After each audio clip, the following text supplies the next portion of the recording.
Hello guys, நான் அசோக் வெங்கடேஷ். இந்த வீடியோவில் 5 ஃபார்ம் ஆஃப் த கவர்மெண்ட் பற்றி தானே பேச போகிறேன். 5 வகையான கவர்மெண்ட் பற்றி தான் பேச போகிறேன். இந்த 5 வகையான அரசாங்கம் தான் உலக நாடுகளில் இருந்துட்டு இருக்கு. அது என்னென்ன அப்படின்னு கேட்டிங்கன்னா, 1 டெமோக்ரஸி, 2வது மொனார்கி, 3வது தியோக்ரஸி, 4வது கம்யூனிசம், 5வது டிக்டேட்டர்ஷிப். இந்த 5 வகையான கவர்மெண்ட் தான் நம்ம வேர்ல்டில் இன்னைக்கு இருந்துட்டு இருக்குங்க. ஃபர்ஸ்ட்டு டெமோக்ரஸி, நம்ம இந்தியாவை சொல்லலாங்க. நம்ம இந்தியாவில் அப்சல்யூட் டெமோக்ரஸி இருந்துட்டு இருக்கு அப்படின்னே சொல்லலாம். இந்த டெமோக்ரஸியை 2 வகையான டெமோக்ரஸின்னு பிரிக்கலாங்க.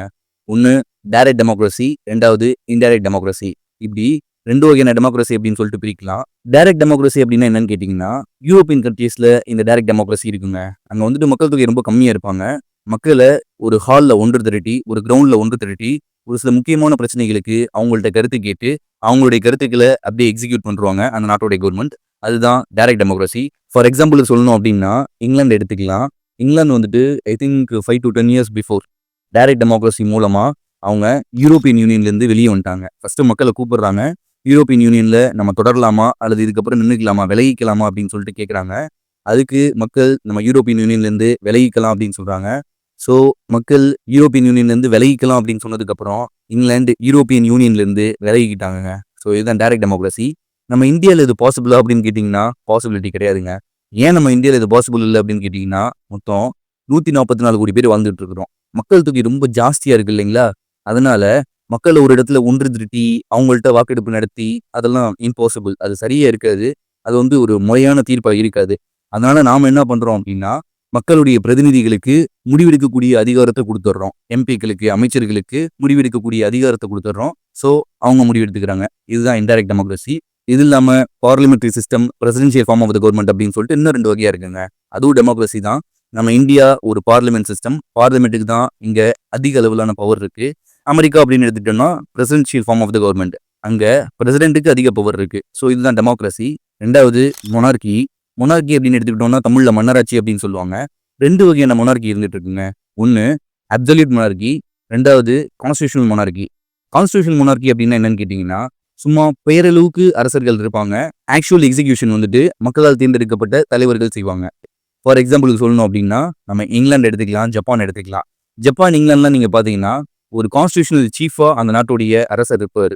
அதாவது ஒரு அரசியலமைப்பு தலைவராக, ஒரு பெயரளவு தலைவராக. நம்ம இந்தியாவில் பிரசிடென்ட்டை எப்படி ஒரு பெயரளவு தலைவராக வச்சுருக்கோமோ அதே மாதிரி அந்த நாடுகளில் கிங்கோ குயினோ ஒரு பெயரளவு தலைவராக இருப்பாங்க. அந்த வம்சத்தில் வந்தவங்க கிங்கோ குயினோ ஒரு பெயரளவு தலைவராக இருப்பாங்க. ஆக்சுவல் எக்ஸிக்யூட்டிவா அந்த நாட்டுடைய மக்களால் தேர்ந்தெடுக்கப்பட்ட தலைவர்கள் இருப்பாங்க. ஸோ இது கான்ஸ்டியூஷனல் மொனார்கிங்க. அப்சல்யூட் மொனார்கி அப்படின்னா என்னன்னு கேட்டிங்கன்னா, அந்த நாட்டில் கான்ஸ்டியூஷனல் சீஃபாகவும் பொலிட்டிக்கல் சீஃபாகவும் ஒரே ஒருத்தர் தான் இருப்பார். அதுதான் ஆக்சுவல் மொனார்கி. ஃபார் எக்ஸாம்பிள் சொல்லணும்னா நம்ம சவுதி அரேபியா சொல்லலாம். அந்த நாட்டை பொறுத்த வரைக்கும் கான்ஸ்டியூஷனல் சீஃபாக இருக்கலாம், பொலிட்டிக்கல் சீஃபாக இருக்கலாம். ரெண்டுமே ஒரே ஒருத்தர் தான். அவர் தான் அந்த நாட்டுடைய கிங்கு. இதே இங்கிலாந்து, ஜப்பான் இந்த நாட்டில் எடுத்துக்கிட்டீங்கன்னு வச்சுக்கோங்களேன், அந்த நாடுகளை பொறுத்த வரைக்கும் கான்ஸ்டியூஷனல் சீஃப் அப்படின்னா கிங் இருப்பாங்க அல்லது குயின் இருப்பாங்க. பொலிட்டிக்கல் சீஃப் அப்படின்னா அந்த நாட்டில் மக்களால் தேர்ந்தெடுக்கப்பட்ட தலைவர்கள் இருப்பாங்க. கரெக்டுங்களா? ஸோ இதுதான் மொனார்கி. 2வது தியோக்ரஸி.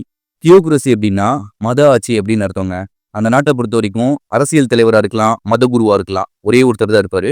ஃபார் எக்ஸாம்பிளுக்கு நம்ம இன்னைக்கு இருக்கக்கூடிய ஈரானை சொல்லலாம். சுப்ரீம் லீடர் தான் அந்த நாட்டுடைய ஹையஸ்ட் அத்தாரிட்டி. ஈரானை பொறுத்த வரைக்கும் அதிக அதிகாரம் கொண்ட ஒரு தலைவர், இருக்கிறதுலே உச்சபட்ச அதிகாரம் பெற்ற ஒரு தலைவர் அப்படின்னா அந்த நாட்டுடைய சுப்ரீம் லீடர். அவர் தான் அந்த நாட்டுடைய மத குருவாகவும் இருப்பார். ஸோ இது தியோக்ரஸி கவர்மெண்ட் அப்படின்னு சொல்லலாம். 1950ஸ்க்கு முன்னாடி வரைக்கும் திபெத்லேயே இது இருந்ததுங்க. 1950க்கு முன்னாடி வரைக்கும் திபெத்லேயே இது இருந்தது. திபெத்தை பொறுத்த வரைக்கும் அரசியல் தலைவராக இருக்கலாம், மத குருவாக இருக்கலாம், ஒரே ஒருத்தர் தான். அவர் தான் தலைலாமா. ஈரானை பொறுத்த வரைக்கும் இஸ்லாமிய அரசு இருந்தது. திபெத்தை பொறுத்த வரைக்கும் பௌத்த அரசு இருந்தது. புத்த மதத்தை ஃபாலோ பண்ணக்கூடிய ஒரு அரசாங்கம் இருந்தது. 1950க்கு முன்னாடி வரைக்கும் இருந்ததுங்க. அதுக்கப்புறம் அதை சைனீஸ் கவர்மெண்ட் டேக் ஓவர் பண்ணிட்டாங்க. ஸோ இதுதான் தியோக்ரஸி கவர்மெண்ட், மத ஆட்சி. 4வது கம்யூனிசம்ங்க. ரொம்ப ரொம்ப டீட்டெயிலாக அதை விளக்குனா தான் புரியும். சைனாவை எடுத்துக்கிட்டோம் அப்படின்னு வச்சுக்கோங்களேன், அது வந்து ஒரு கம்யூனிஸ்ட் கவர்மெண்ட் அப்படின்னு சொல்லிட்டு அவங்க சொல்கிறாங்க. பட் ஆக்சுவலாக அது ஒரு ஸ்டேட் கேபிட்டலிஸ்டிக் கண்ட்ரிங்க. இது என்ன அப்படிங்கிறத நான் டீட்டெயிலாக சொல்கிறேன். கம்யூனிசம் அப்படின்னா என்னன்னு கேட்டிங்கன்னா, தொழிலாளர்கள் தலைமை ஆட்சியாளர்களாக இருக்கணும். அதுதான் கம்யூனிசம். கார்ல் மார்க்ஸ் கம்யூனிஸ்ட் சித்தாந்தத்தை என்னன்னு சொல்கிறாருன்னா, தொழிலாளர்கள் ஆட்சியாளர்களாக இருக்கணும், தொழிலாளர்களுடைய வாழ்க்கை தரம் உயரணும், தொழிலாளர்கள்ட்ட உழைப்பு சுரண்டல் இருக்கக்கூடாது, அவங்க உழைக்கிறதுக்கு உண்டான வருமானத்தை அவங்களுக்கு கொடுத்துடணும், முதலாளிகளாக இருக்கலாம், தொழிலாளிகளாக இருக்கலாம், 2 பேரும் ஈக்குவல் ரேங்கிங்கில் இருக்கணும் அப்படிங்கிறது தான் கம்யூனிசம். ஜென்ரலா பொதுவா ரொம்ப ஈஸியா கம்யூனிசம்னா என்ன அப்படின்னு சொல்லிட்டு விளக்கணும் அப்படின்னா, தொழிலாளர்களுக்கான ஒரு அரசாங்கமா இருக்கணுங்க. தொழிலாளர்களுடைய நலன மையமா வச்சு ஒரு அரசாங்கம் இயங்கணும். தொழிலாளர்களுடைய வாழ்க்கை தரத்தை உயர்த்தணும் அப்படின்ற அடிப்படையில ஒரு அரசாங்கம் இயங்குச்சு அப்படின்னா, அதுக்கு பேரு கம்யூனிஸ்ட் கவர்மெண்ட்டுங்க. பட் ஆக்சுவலா இன்னைக்கு சைனாவுல அந்த மாதிரியான ஒரு கவர்மெண்ட் இருக்கா அப்படின்னு கேட்டீங்கன்னா, நிச்சயமா கிடையாது. ஏன் அப்படி சொல்றேன் அப்படின்னு கேட்டீங்கன்னா, இன்னைக்கு சைனாவோட பொருளாதாரம் உலகத்திலேயே 2வது பொருளாதாரமா இருக்கிறதுக்கு அடிப்படையா என்ன காரணம் அப்படின்னா, அந்த நாட்டுடைய மக்கள் உழைச்சதுதாங்க காரணம். ரொம்ப அதிகமான உழைப்பு சுரண்டல் அந்த நாட்டுல நடந்திருக்கு. அந்த நாட்டு மக்கள் வாழவே இல்ல அப்படின்னு தான் சொல்லணும். பொதுமக்கள் அவங்களுடைய வாழ்க்கைய அவங்க வாழவே இல்ல. அந்த அரசாங்கத்த உயர்த்துறதுக்கு ஒவ்வொரு நாளும் உழைச்சுக்கிட்டே இருந்திருக்காங்க அப்படின்னு தாங்க சொல்லணும். ஒரு நாளைக்கு 10லிருந்து 12 மணி நேரம் அவங்க வேலை பார்க்கணும். இது வந்து ஆவரேஜ் கால்குலேஷன் நான் சொல்றது. உச்சபட்சமா 16 மணி நேரம் வேலை பார்க்கக்கூடிய தொழிலாளர்கள் கூட இருக்கிறாங்க. ஒரு வாரத்துக்கு 6 நாள் தொடர்ந்து அவங்க வேலை பார்க்கணுங்க. இது அரசாங்க விதிமுறை. ஆனா, அந்த விதிமுறையை கடந்து 7 நாளும் ஒரு வாரத்துக்கு 7 நாளும் வேலை பார்க்கக்கூடிய மக்கள் இருக்கிறாங்க. ஒரு மாசத்துக்கு 30 நாளுமே வேலை பார்க்கக்கூடிய மக்களும் அந்த நாட்டுல இருந்துட்டு இருக்கிறாங்கங்க.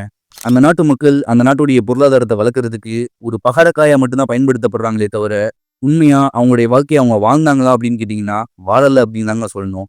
அந்த நாட்டு மக்கள் சுதந்திரமா தங்களுக்கு பிடிச்ச மாரி ஒரு நல்ல வாழ்க்கைய வாழவே இல்ல அப்படின்னு தான் சொல்லணும். அந்த நாட்டுடைய பொருளாதாரத்தை உயர்த்துறதுக்கு ஒவ்வொரு நாளும் ஒரு கொத்தடிமைகளா வேலை வாங்கப்படுறாங்க அப்படிங்கிறது தான் நிதர்சனமான உண்மை.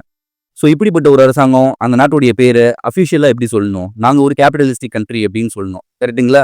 பட் ஆக்சுவலா அவங்க என்ன சொல்றாங்க? We are a communist country அப்படின்னு சொல்றாங்க. எங்களுடைய கட்சி பேரு சைனீஸ் கம்யூனிஸ்ட் பார்ட்டி. நாங்க ஒரு கம்யூனிஸ்ட் கட்சி. எங்களுடைய கட்சி தான் இந்த நாட்டை ஆட்சி செஞ்சுட்டு இருக்காங்க. நாங்க ஒற்றை கட்சி முறை. ஒரே ஒரு கட்சி மட்டும் தான் எங்களுடைய நாட்டுல இருக்கும். அந்த கட்சியில இருக்கவங்க தான் ஆட்சியும் செய்வாங்க. ஸோ நாங்க தொழிலாளர்களுக்கான ஆட்சியை நடத்துறோம். நாங்க ஒரு கம்யூனிஸ்ட் அரசு அப்படின்னு சொல்லிட்டு அந்த அரசாங்கம் சொல்றாங்க. பட் ஆக்சுவலா அங்க என்ன மாதிரியான அரசாங்கம் நடந்துட்டு இருக்கு அப்படின்னு கேட்டீங்கன்னா, எக்ஸ்ட்ரீமான கேபிட்டலிஸ்டிக் கண்ட்ரியா அந்த நாடு இருந்துட்டு இருக்கு. அந்த நாட்டுல உள்ள மக்களுடைய வருமானத்தை சுரண்டுறாங்க. அவங்களுடைய உழைப்பை சுரண்டுறாங்க. அவங்களுக்கு தேவையான வருமானத்தை அவங்களுக்கு குடுக்கல அப்படிங்கிறது தான் நிதர்சனமான உண்மை. ஸோ இந்த வகையில இந்த நாட நம்ம எப்படி சொல்லலாம் அப்படின்னா, ஒரு ஸ்டேட் கேபிட்டலிஸ்டிக் கண்ட்ரி அப்படின்னு சொல்லாங்க. இந்த சைனீஸ் கம்யூனிஸ்ட் பார்ட்டியில இருக்கக்கூடிய நிர்வாகிகள் தான் அரசாங்கத்தையும் நடத்துவாங்க. அவங்க பெரும்பாலான நிர்வாகிகள் அங்க இருக்கக்கூடிய தனியார் நிறுவனங்கள்ல ஷேர் ஹோல்டர்ஸா இருப்பாங்க. பணம் எதுவுமே இன்வெஸ்ட் பண்ணாம ஒன் ஆஃப் த பார்ட்னரா இருப்பாங்க. இப்படி இருக்கிறனால உற்பத்தி அதிகப்படுத்தணும் அப்படிங்கிறனால அரசாங்கமும் தொழிலாளர்களை பத்தி சுத்தமா கண்டுக்கிறதே கிடையாதுங்க. அந்த நாட்டுல இருக்கக்கூடிய அரசு அதிகாரிகள் இருக்காங்கல்ல, இவங்க எல்லாருமே எக்ஸ்ட்ரீமா அந்த கட்சியை சேர்ந்தவங்க தாங்க. சைனீஸ் கம்யூனிஸ்ட் பார்ட்டியை சேர்ந்தவங்கன்னா, அந்த கட்சியில இருக்கவங்க தான் பெரும்பாலும் அரசை நிர்வாகம் செஞ்சுட்டு இருப்பாங்க.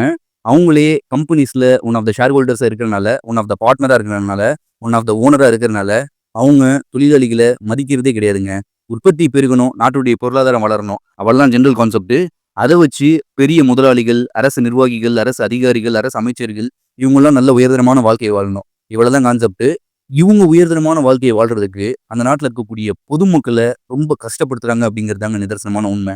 அந்த நாட்டுல தொழிலாளர்கள் ரொம்ப ரொம்ப ரொம்ப ரொம்ப ரொம்ப காயப்படுத்தப்படுறாங்க. அவங்களுடைய உழைப்பு ரொம்ப சுரண்டப்படுது அப்படிங்கிறது தான் உண்மை. அதனால இந்த நாட ஒரு கம்யூனிஸ்ட் கண்ட்ரி அப்படின்னு சொல்ல முடியுமான்னு கேட்டீங்கன்னா, நிச்சயமா சொல்லவே முடியாதுங்க. அவங்க அஃபிஷியலா பேரு வேணா நாங்க ஒரு கம்யூனிஸ்ட் கண்ட்ரி அப்படின்னு சொல்லிட்டு சொல்லலாம். பட் ஆக்சுவலா அந்த நாடு ஒரு ஸ்டேட் கேபிட்டலிஸ்டிக் கண்ட்ரி. அரசாங்கத்தை நடத்தக்கூடிய அதிகாரிகள் முதலாளிகளாகவும் இருக்கிறதுனால இது வந்துட்டு ஒரு ஸ்டேட் கேபிட்டலிஸ்டிக் கண்ட்ரிங்க. 5வது டிக்டேட்டர்ஷிப். டிக்டேட்டர்ஷிப்க்கு ஒரு பெஸ்டான எக்ஸாம்பிள் அப்படின்னா நார்த் கொரியாவை சொல்லலாங்க. நார்த் கொரியாவில் எக்ஸ்ட்ரீமான சர்வாதிகாரி ஆட்சி தான் நடந்துட்டு இருக்கு. அந்த நாட்டை பொறுத்த வரைக்கும் மக்களுடைய உழைப்பு சுரண்டப்பட்டு நார்த் கொரிய அதிபருக்கு போகுது. பேச்சு சுதந்திரம் கிடையாது, எழுத்து சுதந்திரம் கிடையாது, ஊடக சுதந்திரம் கிடையாது, தொழிலாளர்கள் சுதந்திரம் கிடையாது, எதுவுமே கிடையாது. கொரிய தொழிலாளர் கட்சி அப்படின்னு சொல்லக்கூடிய ஒரு கட்சி தான் அந்த நாட்டை ஆட்சி செஞ்சுட்டு இருக்கு. அந்த கட்சியினுடைய தலைவர் கிம் ஜாங் அன். அவர் தான் அந்த நாட்டை ஆட்சி செஞ்சுட்டு இருக்காரு. இந்த நாட்டை ஒரு டிக்டேட்டர்ஷிப் கண்ட்ரி அப்படின்னு சொல்லிட்டு சொல்றாங்க. இதுக்கு ஆக்சுவலா எப்படி சொல்லலாம் அப்படின்னு கேட்டீங்கன்னா, டீமிலிட்டரைஸ்ட் மொனார்க் டிக்டேட்டர்ஷிப் அப்படின்னு சொல்லிட்டு இந்த நாட்டை சொல்றாங்க. ஒட்டுமொத்தமா இந்த நாடு ஒரு மிலிட்டரி ஜோன்ல தான் இருந்துட்டு இருக்கு. யாரும் இந்த நாட்டுக்குள்ள உள்ள போக முடியாது. உள்ளுக்குள்ள என்ன நடக்குது அப்படிங்கிறத அவ்வளவு ஈஸியா வெளியே சொல்லிட முடியாது. அந்த ஜேர்னலிசம் அவ்வளவு ஈஸியா இருக்காது. ரொம்ப சிம்பிளா சொல்லணும்னா, ஒட்டுமொத்தமா ராணுவத்தினுடைய கட்டுப்பாட்டுல அந்த நிலம் மொத்தமும் இருக்கு. அந்த நாடு மொத்தமும் இருக்கு. அந்த நாட்டுடைய தலைவர் அவருடைய விருப்பமின்றி ஒரு அணுவும் அசையாது அப்படிங்கிற மாதிரி தான் அந்த நாட்டை வச்சிட்டு இருக்காருங்க. ஸோ எக்ஸ்ட்ரீமான டிக்டேட்டர்ஷிப் கண்ட்ரி அப்படின்னா நம்ம நார்த் கொரியாவை சொல்லலாம். இதுதான் உலகத்தில் இருக்கக்கூடிய 5 ஃபார்ம் ஆஃப் த கவர்மெண்ட். 5 வகையான கவர்மெண்ட். இந்த வீடியோ உங்களுக்கு பிடிச்சிருந்துச்சுன்னா லைக் பண்ணுங்க, ஷேர் பண்ணுங்க, நம்மளோட சேனல் சப்ஸ்கிரைப் பண்ணுங்க. தேங்க் யூ ஃபார் வாட்சிங் this video. Have a great life.